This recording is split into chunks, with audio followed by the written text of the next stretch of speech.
How to fix the download failed in Zenless ZerO.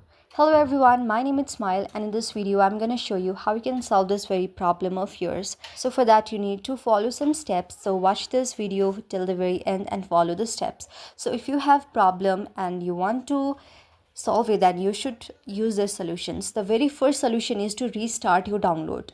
So with that said, you can simply restart your download of the Zenless ZerO launcher. After that, the second step is to close and reopen the Zenless ZerO launcher. Again, restart your router and clear out the storage space if you are running low. You can also check your firewall and antivirus settings as well and wait for MiHoYo to send an official statement whether regarding current errors as well. So with any game, the easiest solution to try the first restarting your download and launcher is it on the one-time blip that resolves after a very quick reset. After restarting your router, you can also get things going if this does not solve your problem or if it seems to be an internet connection issue. Another quick solution is to check your system storage, and also you can close how much space you have to see, or you can uninstall the game and again install it. So this is also something you should keep in mind in future updates for other things as well.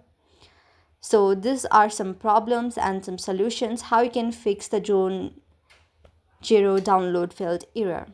So this is the very first solution, and there are also other solutions that you can solve. So use this solution and see if your problem is solved or not. So I hope this solves your problem, and if you like the video, then please do hit the thumbs up and subscribe button and also comment in the comment section below. Thank you for watching.